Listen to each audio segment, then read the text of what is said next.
Welcome to the 9th episode of VS Mall 2011 Recaps from Reality TV Warriors. My name is Michael Armstrong, and joining me as always is the Canadian who, thanks to the efforts of the casting teams of both Big Brother and Amazing Race Canada, is not doing anything for television, Logan Saunders. Good afternoon. And the guy who did say that it'd be great if we could finish this season before he dies, David Bindley. And if Michelle and Anthony aren't coming, we've just won €300. No doubles. Yeah, this has been sort of a mid-season break for us because we've had an entire, nearly 2 weeks off because Logan's been away. Something like that. He abandoned us. Rude. I think it's 12 days we've had between episodes, which is not normal for us. No. We've done 2 seasons of Vidum in the space of 3 months. I've been able to have a sleep in for once. You have, and you've been able to cause trouble about US Mole. Yes, I have. And the entire season of the Mole US has aired in the past 12 days since we recorded the last podcast. Yeah, when we last recorded, only half of the season had actually come out, and now all of it's come out, and it was a complete regret of a season. I know we were saying this off air. It's genuinely the worst season ever. Yeah. I mean, arguably, we are recording this before Vidum 23, and let's be honest, Belkia 11's not in this conversation, but we're recording this before Vidum 23, so that opinion might have changed by the time this actually comes out, but I very much doubt it. Especially with the rumours for where they're going next year. Yeah, I can't wait. And also, something you were saying off air, Logan, you're really struggling to work out who the mole is in this season. Yeah, it's a bit tougher to figure out than the Mole US 6. I think the Mole US 6, I had the mole, the winner, and the rep figured out by episode 6? Maybe 7, I had all 3 figured out in the exact positions. Here, Vidum 2011 is just a little bit tougher. You were definitely onto the mole by about episode 3. Oh, episode 3 is as early as I was putting Cassie on top? She was definitely, top 3 by episode 3, I think. You were definitely onto her by that point. I'd probably have to look back through your notes, but I'm pretty sure she was appearing at least in your top 2 or 3 by episode 3, which coincidentally is the point where I gave up on the season because life's too short. Yeah, it's a Ricky Gervais sitcom. So previously, the final 5 tried to communicate across a bay as Art and Anna were locked in a lighthouse, but despite a henkel-henkel-double-double from Patrick and Karen, they couldn't find their buried treasure. While trying to avoid dodgy guys, the group struggled to earn cash, but a choice at the test saw Karen and Patrick gamble their yokers to hear from the mole, and Anna go home. And they are in Granada. Hotel Granada. And Pieter Jan tells us that Anna was so sure of her suspect, but still had to go home. Karen and Patrick gambled a yoker each to hear from the mole, but only one of them will receive an offer. Art didn't bet his yoker, a choice he may regret when he finds out that the offer could have helped him win an exemption of the finale. Of the finale. Of the finale? Of the finale. And then we get the titles. Did you notice anything strange about the titles? No, I did not. You notice anything, Bindles? No. There was no Trust Nobody. Oh. It's the first episode this season where Trust Nobody wasn't on the episode. Maybe they just took it out because they thought, we were trying a bit too hard to make Horace a thing.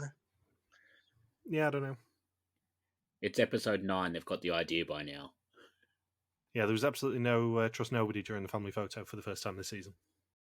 And the episode title is Clairvoyant, which is, of course, a clue that Muriel is the mole, but 4 years too early. That's a reference to the niche mole fans.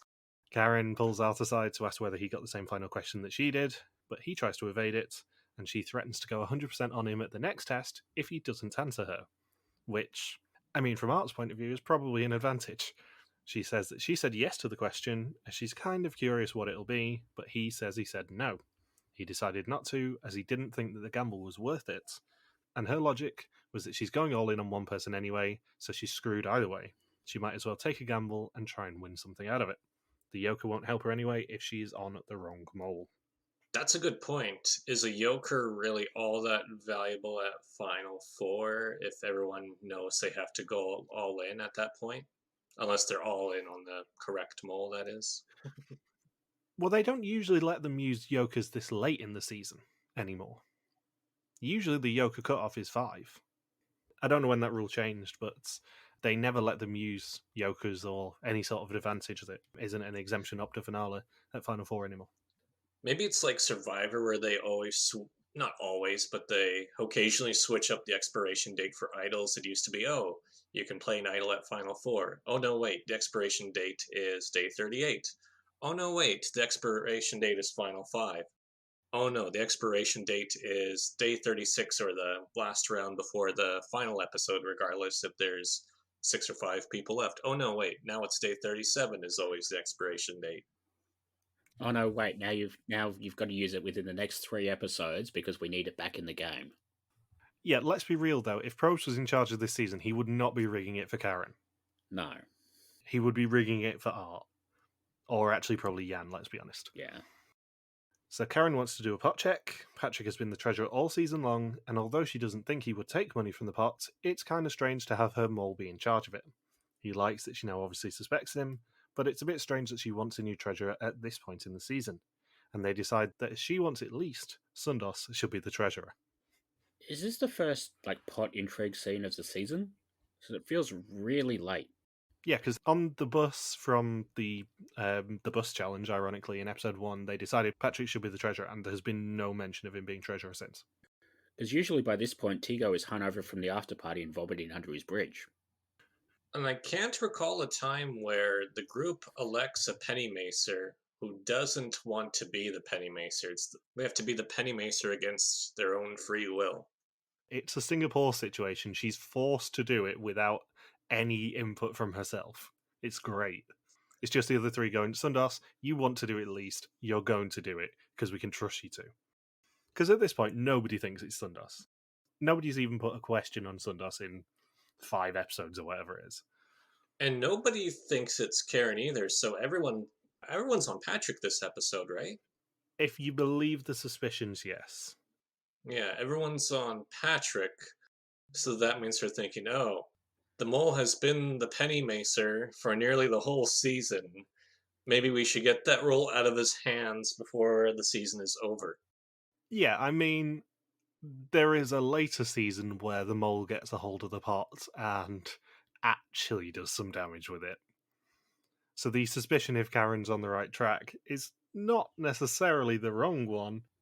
It's just maybe a few seasons too early. There's a mole who becomes treasurer and does a lot of damage to the pot as a result of it. More damage than later seasons where the winner gets less than 10k for winning?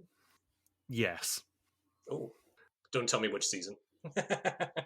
There's a mole in a season that you haven't seen who does at least 2 things off the top of my head that are really clever with the pot and really messes with them.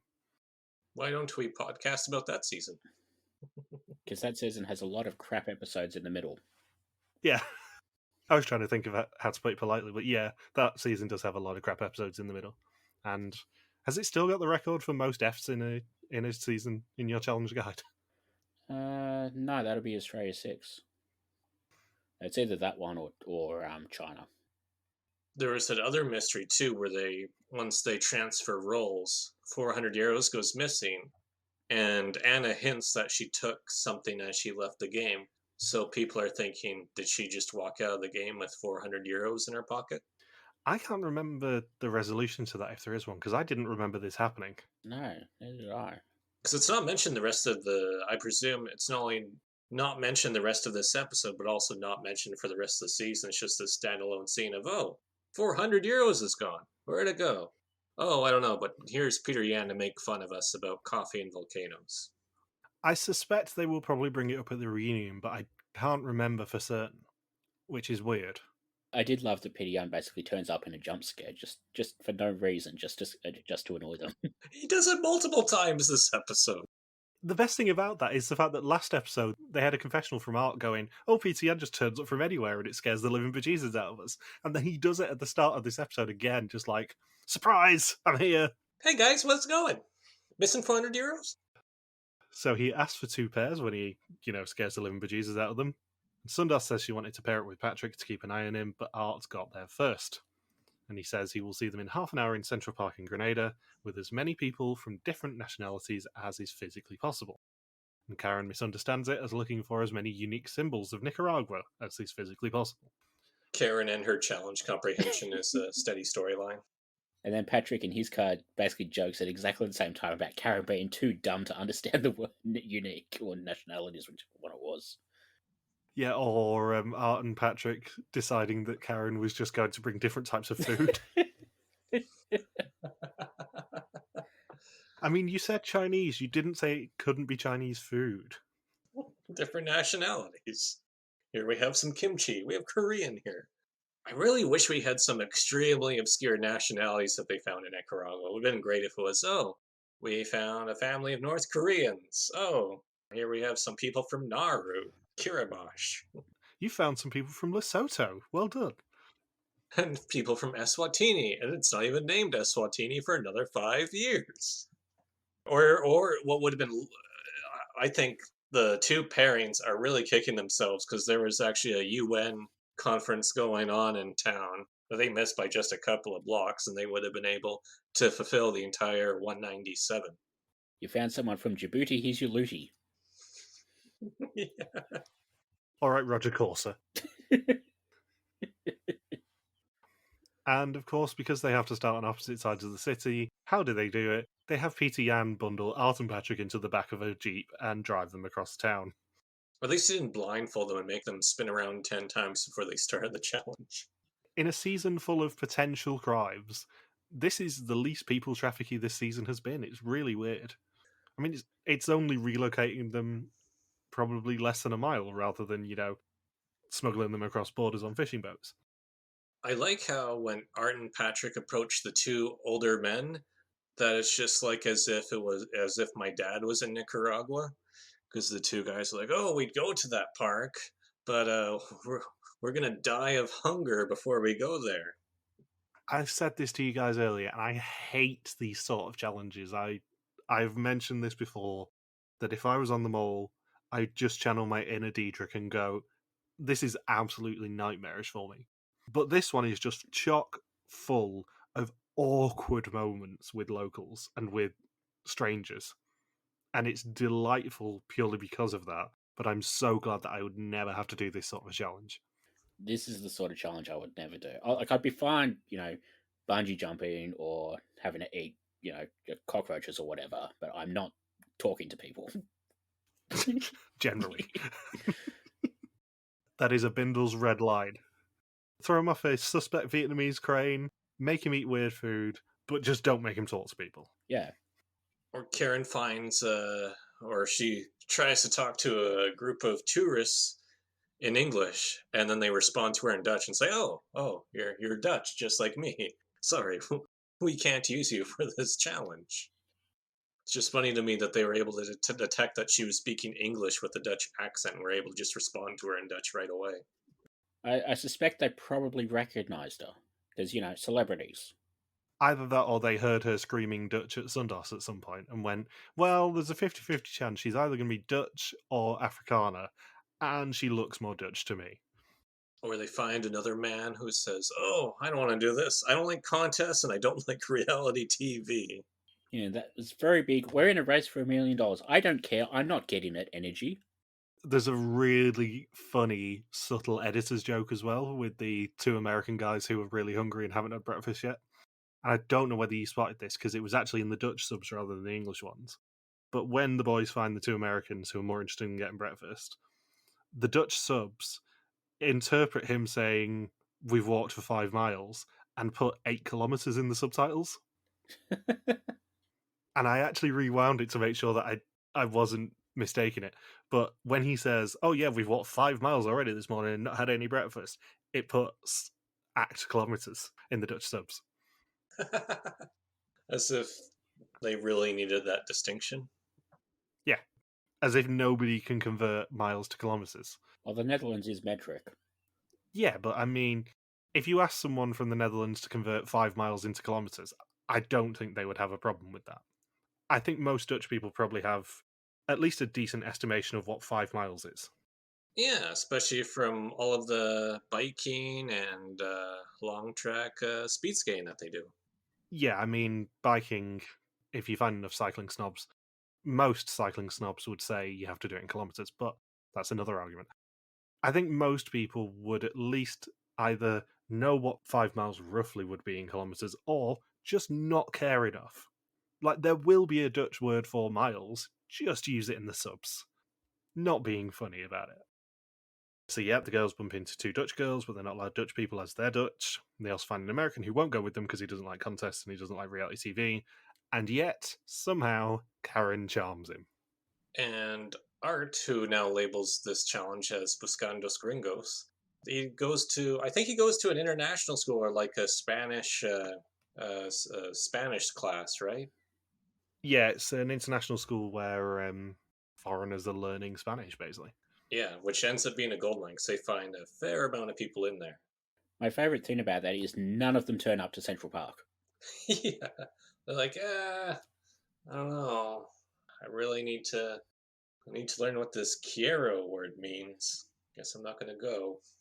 I mean, my favourite person in the entire challenge is the cranky American who once Art and Patrick have said goodbye to him and said, thanks you anyway, enjoy your day.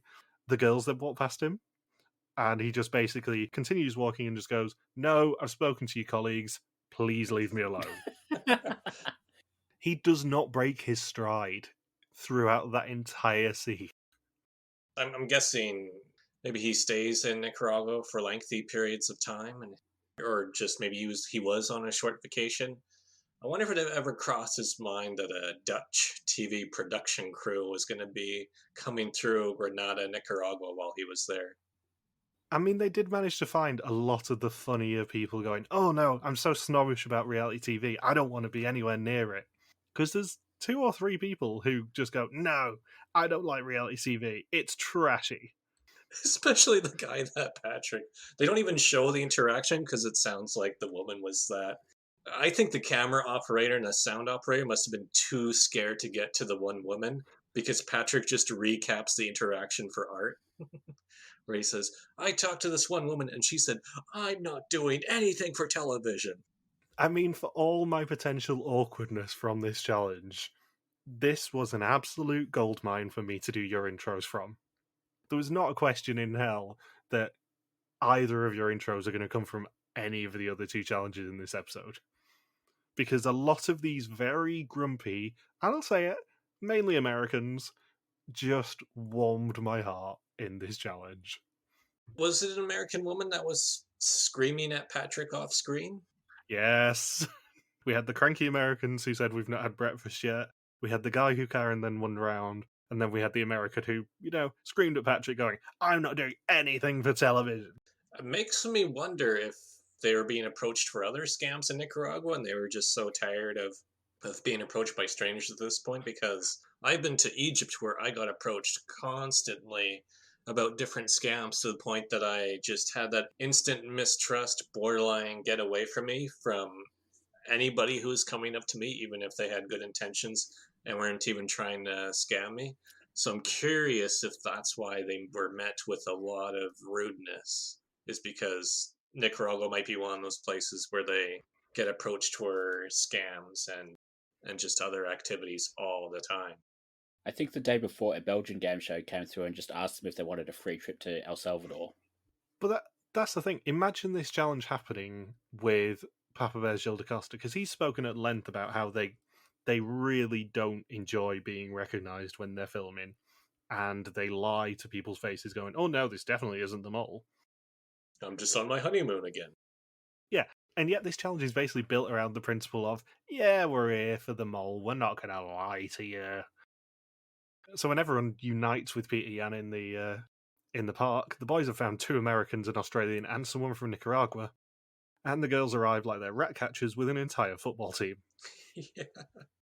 So for all of the screaming that people did at Patrick and Art's, literally no one from the language school turned up, and 4 people came with them, 2 of whom cancelled each other out immediately. Unique nationalities, guys. Unique. Pieter Jan states the bleeding obvious when he says that the girls' group is much larger than the boys', and they have a Nicaraguan each, so they don't count, and they also both have Australians and Americans, so nothing so far. And the girls also have someone who's from England, Costa Rica, Germany, Ireland, Austria, France, and El Salvador, for a total of €700, thanks to Karen's determination and Art and Patrick screwing things up. And there is a delightful moment when Pieter Jan says, "Oh, the boys, aren't we waiting for a German?" And he's just like, "I can't be bothered waiting anymore. You can just have the €100." Like, Pieter Jan is so subtly sassy with them because the boys are like, "Oh yeah, we're waiting on a couple of Germans coming," and he's thinking whether to give the money to Sundas, and he's like, "I can't be arsed waiting. Have it anyway. I'm feeling kind." I've only got 2 episodes left on my contract. My other favorite moment of that is when they see the guy from El Salvador. Pieter Jan's like, "El Salvador, yes, we've been there too," but he's not looking at the guy, and he says it in Dutch. If it was the Vietnamese politeness challenge, Pieter Jan would have failed. There's a couple of like slightly snarky Pieter Jan comments whenever someone mentions a country here, and the El Salvador one is obviously very funny. But I think there's another one in the other 6 where he's just like, "Oh, that's an interesting country, lovely country." He just has a running commentary for everything. It's brilliant. Although if he failed the Vietnamese dinner challenge, maybe we know how he does the jump scares now. He just hides under the table. Looking for his chopsticks. So what would the max have been for this challenge if it'd be, well, I guess South Sudan wouldn't be a country yet. South Sudan wouldn't be a country, and they didn't count the Netherlands because they're Dutch. So we're at 195. This was filmed in 2010, right? Aired in 2011. Was Kosovo a country yet? Is Kosovo technically a country now? Yes. Well, depends who you ask, but we kind of recognize them as a sovereign nation. Yeah. Let's look this up. 2008. So yeah. Yeah. I feel like with, only 30 minutes to search, plus the unique nationalities, plus being in Grenada, which isn't a hugely big city, I feel like maybe $3,000 was about the reasonable maximum. Yeah. If you cast your mind back to Japan, we did have to do a reasonable maximum, as Logan loves to say, and I can hear him laughing already about this, that was a €6 million challenge. But I think we set the benchmark at about $3,000 on that one. For the karaoke challenge. Yeah, I think I'll set the benchmark at $3,000 on this one if you're not opposed to it. There's one challenge in one of the Australian seasons where it's basically like it's like a multiple choice quiz, and you put money on the answers you want. And because they never mentioned you're only allowed to bet a certain amount from each question, if you worked it out and you started with, say, the maximum amount you were allowed to bid, and then basically bid on the right answer bet it all on the right answer for every question, you'd end up with $15 million. So for this challenge, they could have earned a max of €19,500, and that would have been great if there was like a UN conference down. Just see Pieter Jan's face as Karen and Soundhouse just drag all of these people in.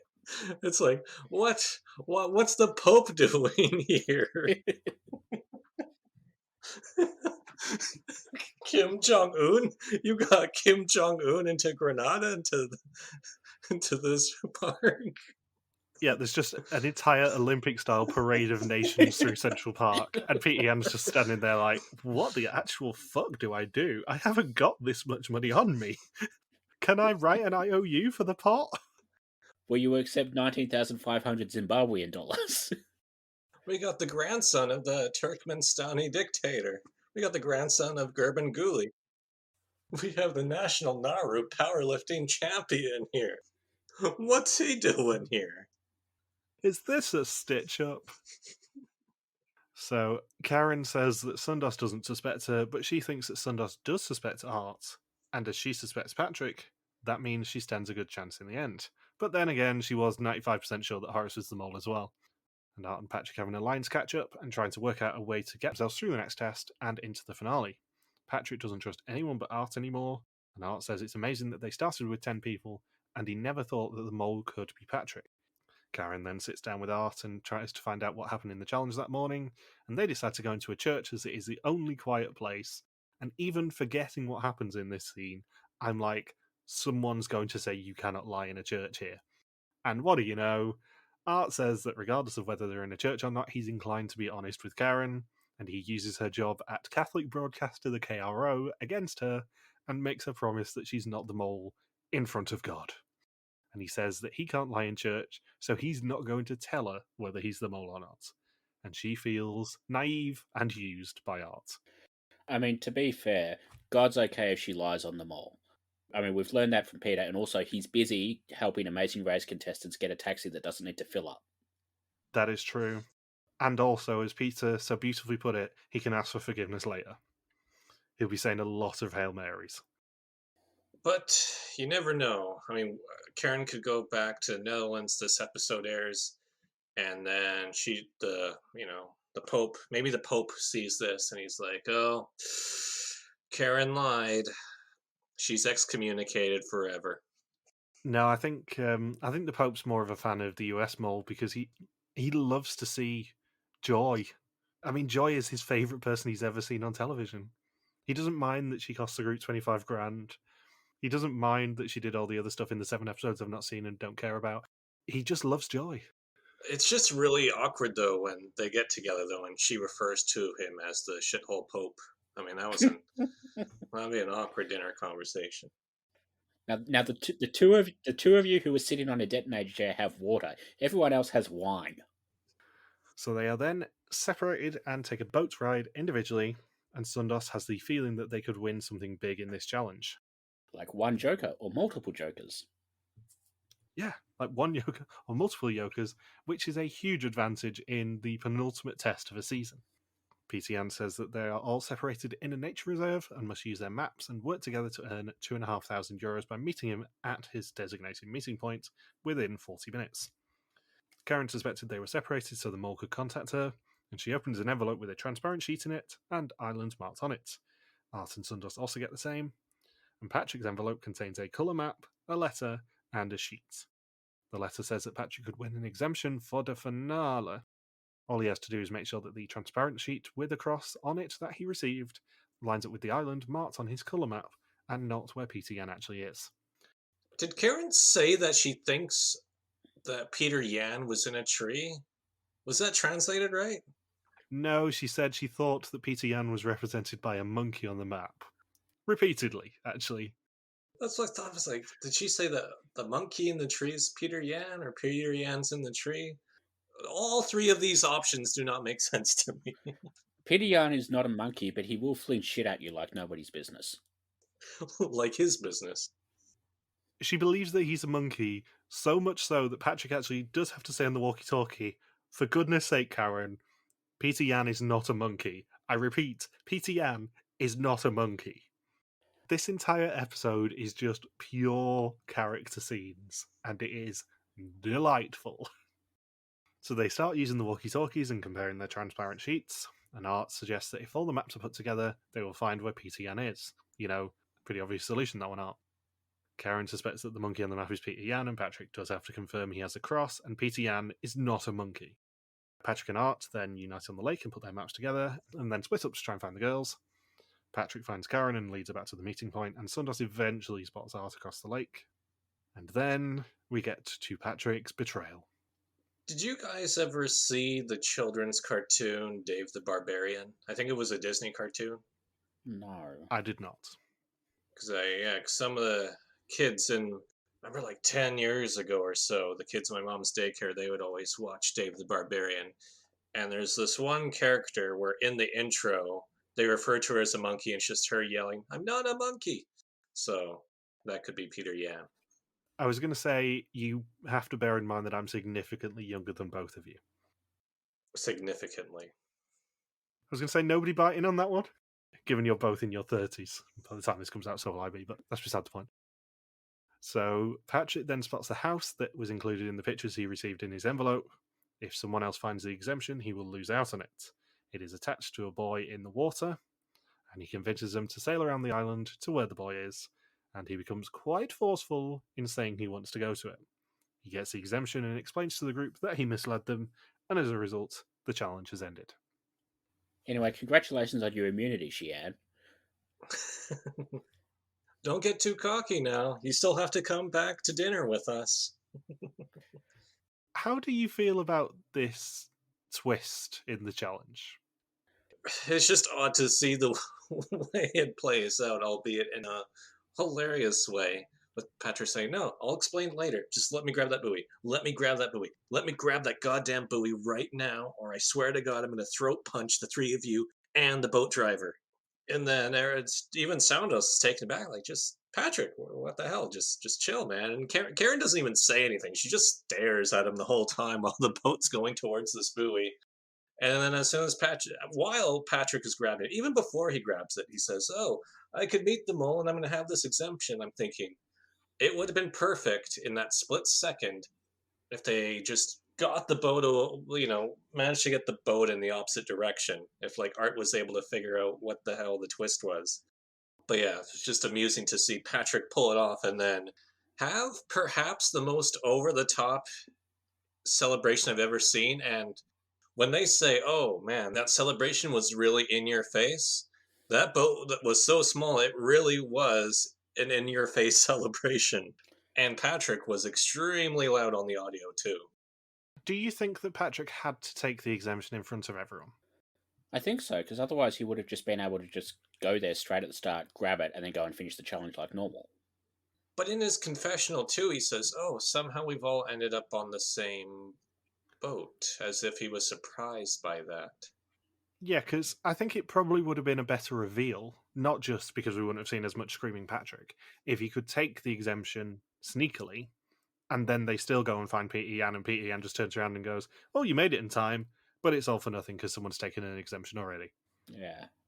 I think that is a more nuanced way that they probably would do it now, rather than just making Patrick have to go get the exemption in front of everyone and go, suck it, you guys, you're all fucked. I will say, I think this is possibly the only challenge Australia 6 actually improved that they copied. Because when they did it, it was like 3 pairs in boats trying to find the last player who was like on a dock somewhere. And then that player had like the finish location. They had to get him to the finish in time. And that seems like a more fair way of doing this challenge. Yeah, I mean, we've talked about how out of the blue the do you want to hear from the mole thing is from last week, because everybody had forgotten about it in the 7 episodes between. And it just feels a bit tacked on, this challenge. I like this challenge, Yeah, definitely, but it just feels a little bit tacked on, the forcing the person who's claiming the exemption to actually do it in front of everyone and be mean about it, rather than just doing it sneakily and there being the, what? Someone took an exemption? How did that happen? Who has the exemption? And then revealing it at the test or at the execution. yeah. It's only here because they need an exemption for the finale, and they can't really do it in the nationality challenge or the next challenge. I mean, I understand why they did it. It just feels a little bit tacked on, the whole exemption dilemma. The odd thing here, too, is that it takes them a long time to believe that Patrick has the exemption. Because Soundos just repeatedly says, oh, you're full of shit, Patrick, you're full of shit. And then Karen keeps mocking Patrick's phrase of, the mole approached me, as if Patrick had some sort of, was under some sort of delusion that had happened, or a hallucination that he was approached by the mole, as if it's Patrick saying I was approached by a ghost or a poltergeist. I'm sorry, did you just say poltergeist rather than poltergeist? Yes, I think I did. Poltergeist. I've only seen the word written, but I don't think I've ever heard the word said aloud. Zeitgeist, poltergeist, yes. Yeah, it is poltergeist. I'll tell you that for nothing. Well, I don't really watch too many horror movies. I don't watch any horror films, and yet I know it's poltergeist. Happy Halloween, everyone. Did you do creative writing at uni? Sure, there's an English component of that. Poltergeist, zeitgeist, yeah. That's all right. If the ghost is a knight, it's a poltergeist. yeah, it's a ghost in the night. Oh, the puns. And just, anyways, so it's funny to see just everyone's thinking, oh man, Patrick, man, he's really delusional. He thought the mole approached him. The mole didn't approach me. Like, was it like that episode of The Simpsons where, Mr. Burns gets injected with all those drugs and wanders through the forest, and it's some sort of alien spotting that warrants a visit from Mulder and Scully? And then even Art just gets frustrated and says, well, what the hell is this then? Have we just been doing a phony challenge all along? So it feels like it. I wonder if production had to intervene and confirm and say, yes, Patrick does have an exemption for the finale. I did like the shot of Pieter Jan being all, I waited long enough, what's for dinner, and then just walking off. Yeah, the shot of Pieter Jan on the island, which didn't need to be there, just looking at his watch and then walking off forlornly, is obviously the banner of this episode. I haven't used Pieter Jan in banners for a few weeks now, so obviously Pieter Jan is the banner again.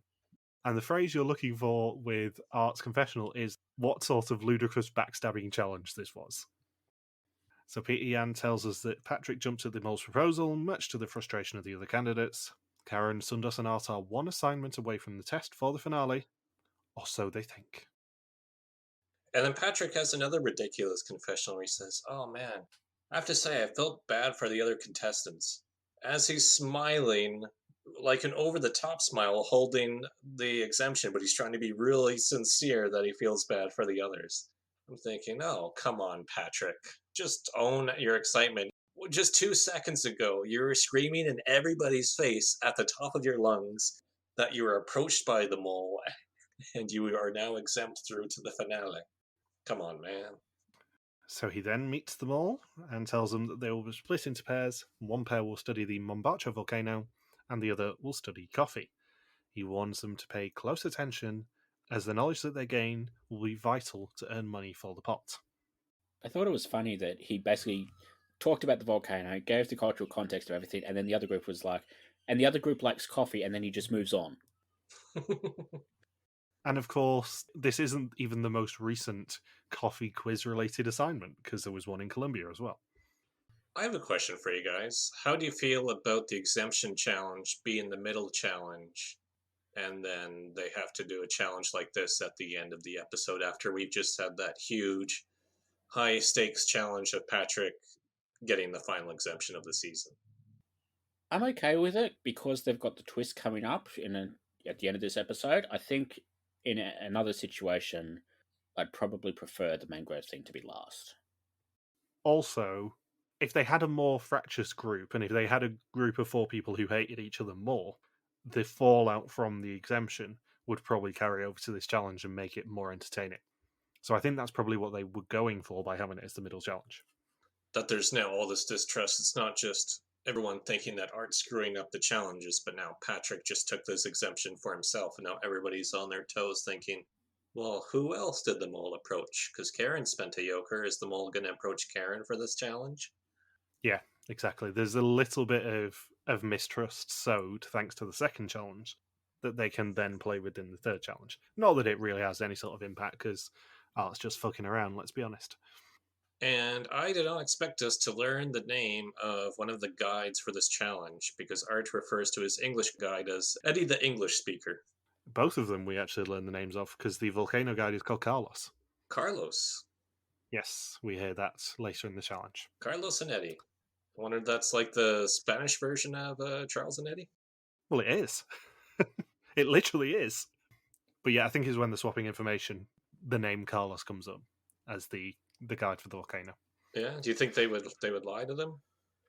It's the sort of thing that has turned up as the answer to a quiz challenge like this before. Oh god, yeah. I mean, it's one of the classic mole challenges of hear this massive lecture around a museum, and the only question that'll earn you money is what was the guide's name? Yeah. So everyone wants to do coffee, but Sundas wants to split the guys up because they were together for most of the previous 2 challenges. So she goes with Art to do coffee and leaves Patrick and Karen to do the volcano.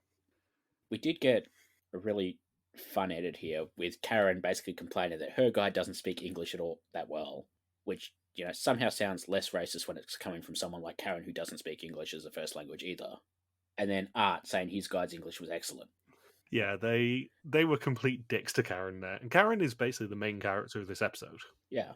Karen gets by far the most confessionals and stuff in this episode, which is very rare this season. And it's about time. Yeah. I mean, she's a star. I love all of this Final Four for different reasons. I like how the storyline of Soundus being annoyed by Art always taking over every single challenge since Flavoring 1 also plays into it here, even when they're the only 2 people in the pairing.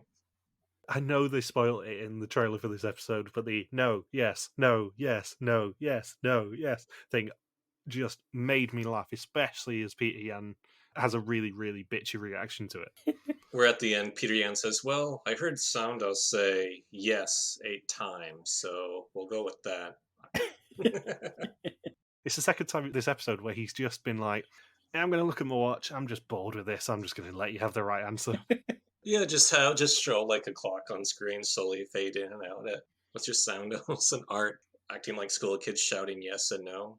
They earned €300 entirely by preying on Pieter Jan's apathy towards them and being just like, yeah, I don't give a shit anymore. Have your money. If this was more of, if it was more of an American production, say Survivor or Amazing Race, you couldn't judge on which answer you go with. There would have to be some sort of rule there saying, if 2 people can't agree, then we have to flip a coin or pull rocks. You wouldn't just have Jeff Probst saying, well, that person said yes more, so that's what we'll go with. You just pick one option or the other. You don't just like mash the A button on the controller to say yes the highest number of times to get what you want. It's the Pieter Jan tiebreaker rule. Is just whatever Pieter Jan wants to do, Pieter Jan does. The other thing is, if he knows he's quitting as the host of Vidum, I mean, what can they do to him? It's just like, well, I only have 2 tasks, 3 tasks left before I'm done with this gig. So sure, Soundos, we'll just go with you. Here, take this €100 or €200. So the volcano pair come across the lottery plant, which can cause loss of speech, sterility, and death, otherwise known as 3 of the rejected names for the 7 dwarfs. And Sundas and Art find out that women usually sort the coffee beans because they're more patient. Art doesn't have a good moment here. It's not just that Art doesn't have a good moment here, it's that he then repeats the good moment when they're swapping information. Because he thinks he's fucking hilarious. Because he says that the reason that women sort the coffee beans is because it is, and I quote, stupid work. I remember was that Marika you were talking to on Twitter? Where she said, you know what, when I'm not as big a fan of Season as you are, because I'm not a big fan of Art. And when this scene plays out, you think, this is something, if you had like the word replace function on a WordPad, if you had the script for this season, I think you could just replace the word art with Tigo, and it would be equally believable in the script. It'd be like a Tigo quote here. Yeah, I was having a chat with the lovely Marika about this season on Twitter a few days ago, and she did say that she never liked Art from this season onwards, and even when he was hosting. And I sort of get why when you hear him say this, and he's made a few other slightly off-color remarks during the season as well.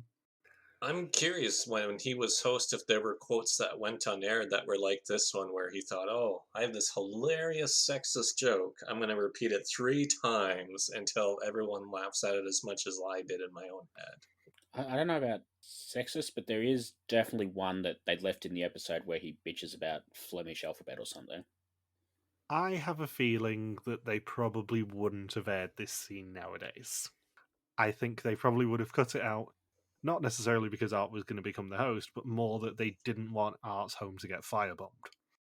Because it's not even a clever sexist joke. He's just saying, oh, it's stupid work, so they let the women do it. It's like, there's no punchline. There's no setup for it. You're just saying women are dumb. That's your whole sentence, Art. This is a guy who is a supposed genius. Meanwhile, stupid Sundas realizes it's going to be a quiz challenge and that the guide is going to give them all of the answers they need. While genius Art just keeps asking follow-ups after follow-ups after follow-ups. Just because he's, like, actually interested. Yeah, it's wonderful that he's interested, but, you know, when he wins this season, go back to Nicaragua and do the tour yourself and then ask all the questions you want. Yeah. But you're going to earn less money for your winnings if you just don't shut up. As much as I like Art, he needed to just shut up on this challenge for many reasons. I'm very curious because this would have been what, 5 years before Me Too movement? Yeah, that was about 2016. I'm curious if this aired after that, just what the reaction of the Dutch public would have been. I honestly don't think they would air those comments now, and I don't think they'd air half of the shit that Tico said in Hong Kong, Philippines. Because I'm just thinking about it, especially when every challenge the narrative is, Art and Patrick are talking over everybody, including Soundos, who seems to know what she is doing, and it takes about half the season before they say, we should listen to Soundos a bit more, especially when you have that added layer of when they do agree to listen to Soundos, Art and Patrick will still chime in, but if one of the women other than Soundos chime in, then Art and Patrick will say, hey, quiet you, listen to Soundos more, isn't that what we agreed upon? Oh, now we're going to talk over Soundos again.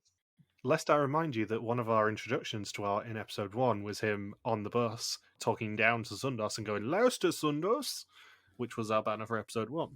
That was like the second or third scene that we saw Art in this entire season, was him just being a bit condescending to Sundos on the bus. It's not like the clues weren't there. No, Art's a dickhead. And it's a very good thing that he's a far better host than he is in this season as a person, I think. So, when they reunite, Pieter Jan says that Karen and Patrick know all about the Mumbacho, and Sundos and Art know all about coffee, but it'd be way more fun for him to ask questions to the other teams about their specialist subjects, so they got 10 minutes to exchange their information before he starts asking things. And interestingly, Art suggests that they split off into pairs and exchange information, but Sundos shuts it down quickly, as does everybody else. How do you think Mole would sabotage this challenge? If I was the mole, I would not correct my partner if they gave out incorrect information. And then when the questions were coming, because I noticed Patrick did this a lot, that if Karen gave out a wrong answer, Patrick would be like, yeah, I don't really know. You sound really confident, Karen, so we'll go with that. And then they would get it wrong. So I was thinking, that would be the ideal strategy. Just go along, even though the other person's going to get the credit for giving the wrong answer and losing money. The mole just co-signing it discreetly. I mean, that's where the real sabotage is, because that's a classic tactic. I think the mole's best tactics can actually start in the information swapping, because it is in the mole's best interest to not have people split off and swap information, but to all basically shout it at each other and it get lost in the melee. Because the mole will know what topics need to come up, I suspect. Assuming that the production team are half competent, the mole will know what the 5 topics for their side are and what the 5 topics for the other side are. So they just need to make sure that that information is lost in the melee, I think, before anything else. Because even if the mole is being suspected at this point in the season, it's far more prudent for them to be able to take a step back and let everyone else screw up rather than them specifically do it, I think. I will say, without giving anything away, because I know Logan hasn't seen the next 2 episodes yet, the mole does do something else that we haven't discussed yet. I'm being deliberately coy with what I'm saying because I know the mole does something else.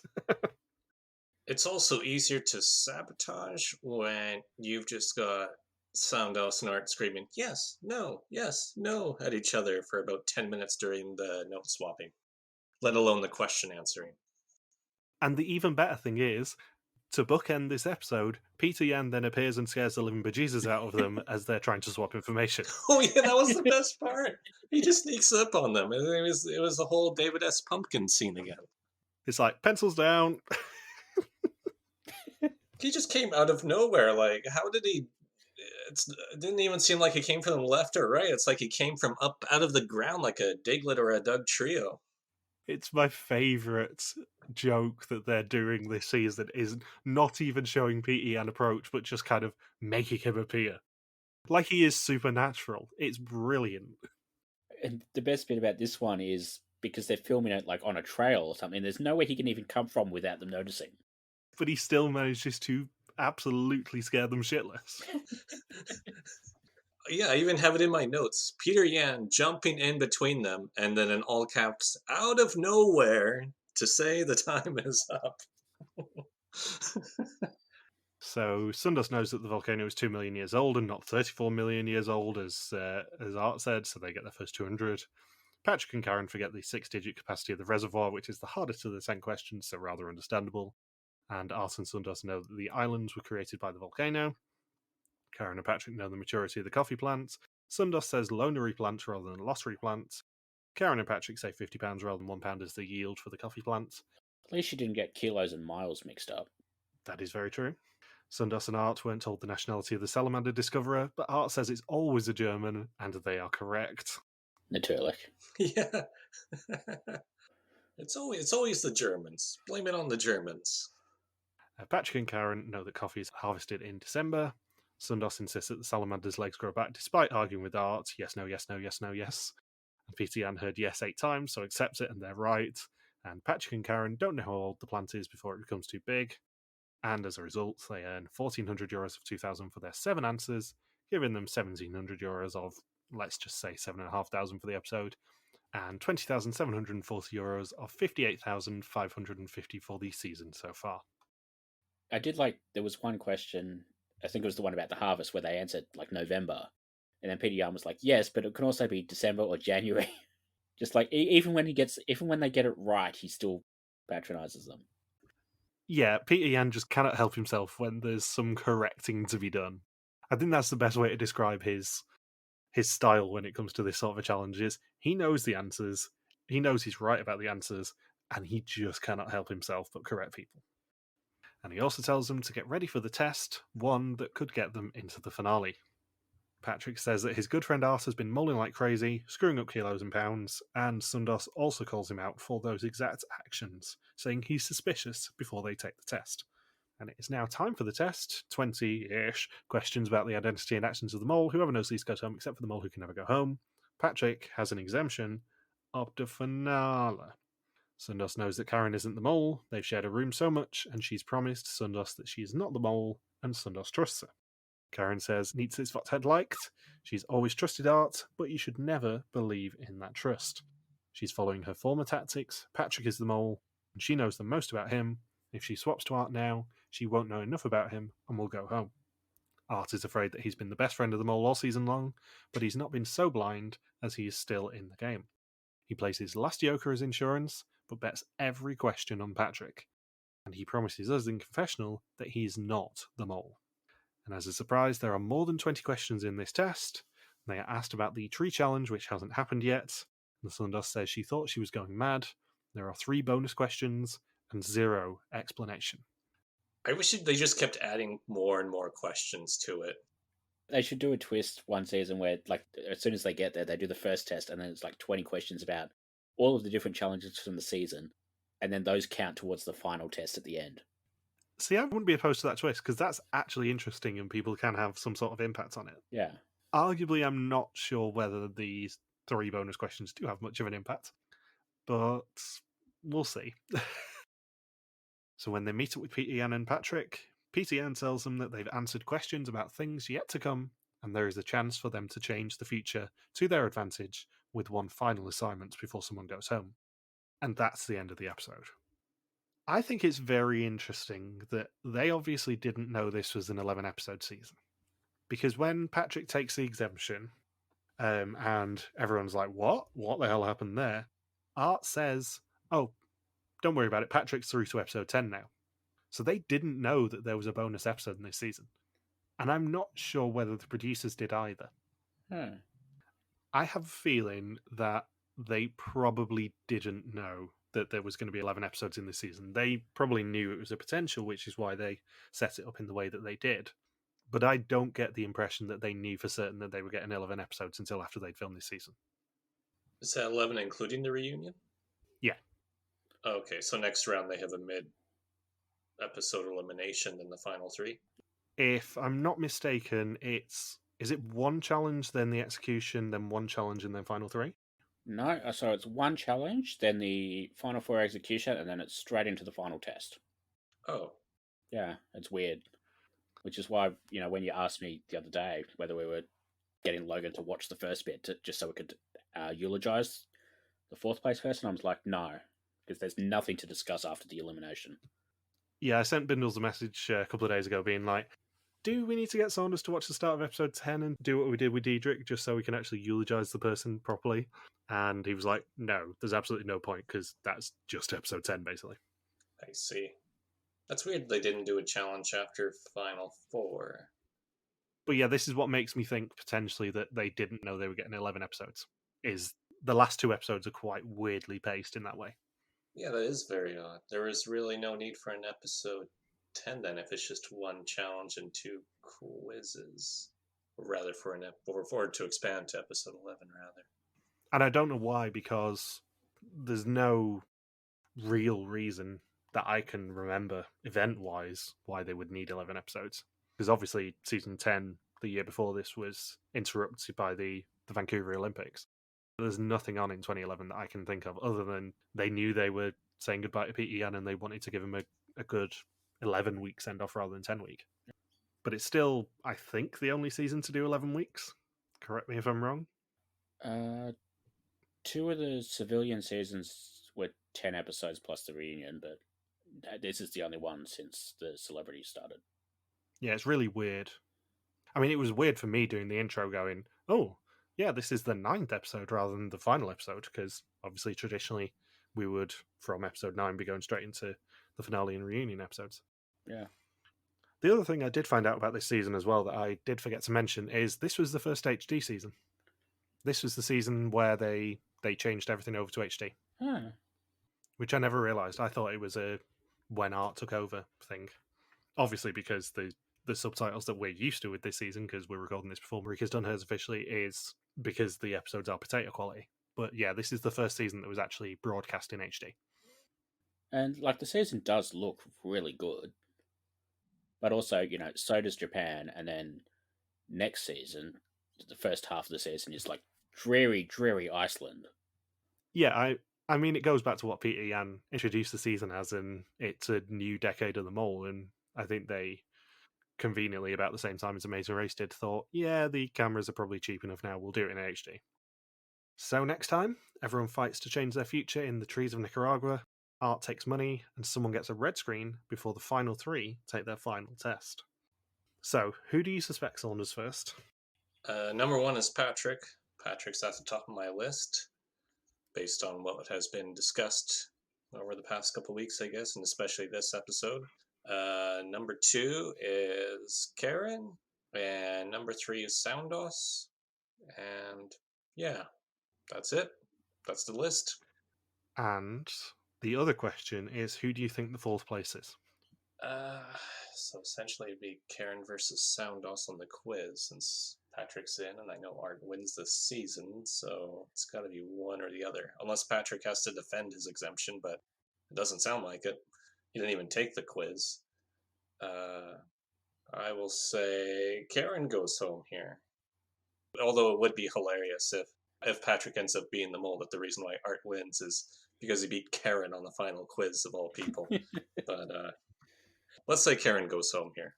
And then of course, Patrick as the mole, Art as the winner, and then Soundos as the runner-up. Do you guys have anything else you want to say? No. Nope. Apart from eulogizing, insert name here. I mean, they were a wonderful person, and we will miss them. They were a great character on this season. I wasn't a big fan of them. The next episode's going to be so long, isn't it? Yeah, God, this one was long enough. So, thank you for listening to our Vias to Mole 2011 recap. We'll be back next week to conclude the hunt for an old mole in El Salvador and Nicaragua. Don't forget you can contact us on Twitter, Facebook, YouTube, or Instagram, where we are RTV Warriors, or you can email us and contact at rtvwarriors.com. Logan is on Twitter at Logsquacky, Bindles is Grumrian Kappa, and I'm MJ Harmstone. You can also support us on Patreon at patreon.com/rtvwarriors. Thank you as always to Marika for the subtitles, and we'll see you next week for the final 2 episodes of the season. Peace out and just chill till the next flavouring. Hail Miliana, full of grace.